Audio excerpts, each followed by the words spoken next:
Before we get started, make sure you hit that subscribe button. It does more for this channel than you realize. I never expected a single moment could turn my whole world upside down. Yet, that's exactly what happened at our friend Melissa's anniversary party that night. I genuinely thought my husband, David, and I had a stable, dependable marriage.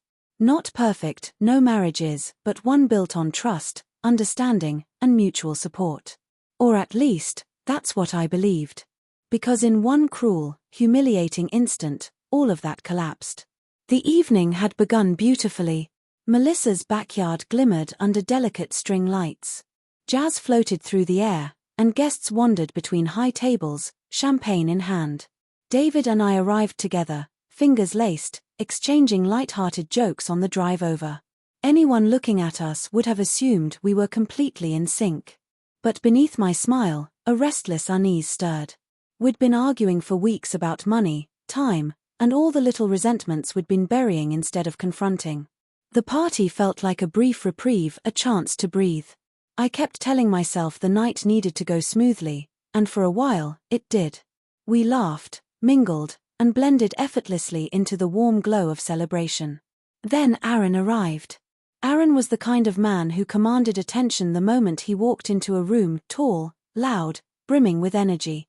He and David had known each other in college, though friends might be stretching it. They'd drifted apart long ago. Still, when Aaron spotted us, he barreled over with that infamous grin and grabbed David in an overly forceful hug. "David, man, still kicking, huh?" he joked. David laughed, but I felt the tension ripple through him. Aaron's gaze flicked to me, sharp, unreadable.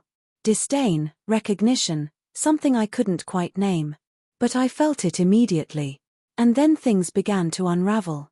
A group formed near the bar, and somehow the conversation turned to relationships.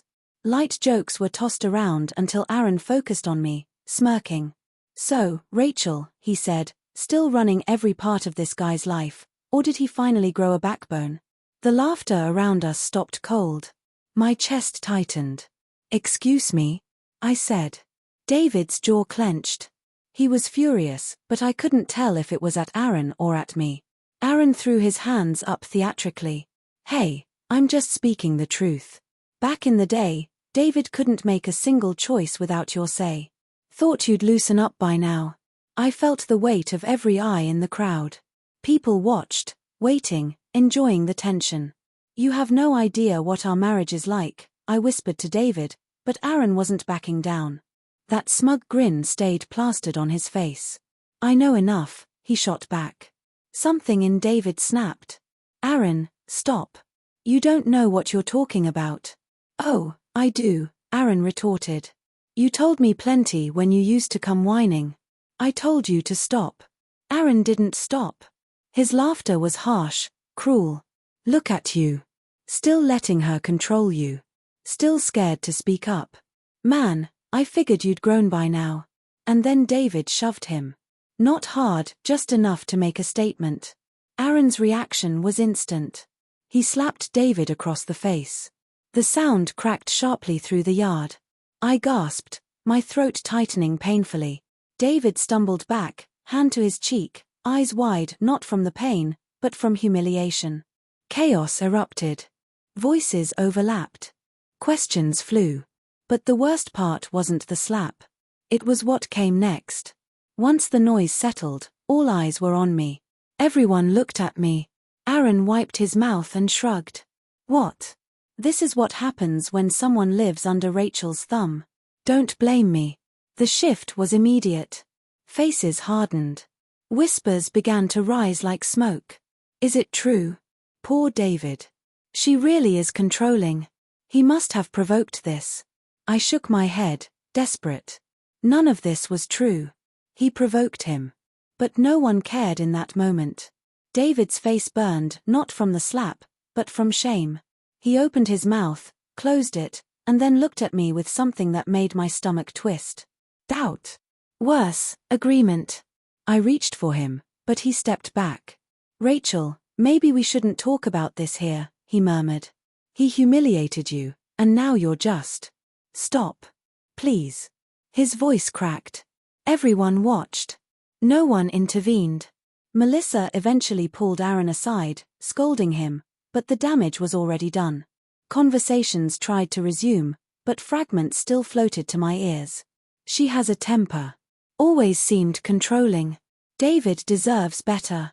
By the time we got home, I felt like I carried 100 silent accusations on my back.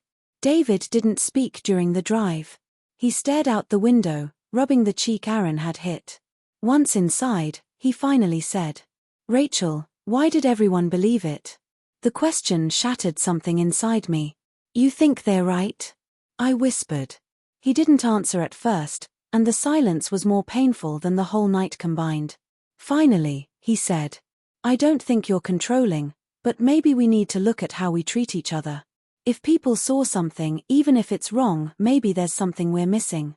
I sank down, feeling everything unravel. "David, he attacked you. He twisted lies into something believable, and everyone followed." He sighed. "People respond to confidence."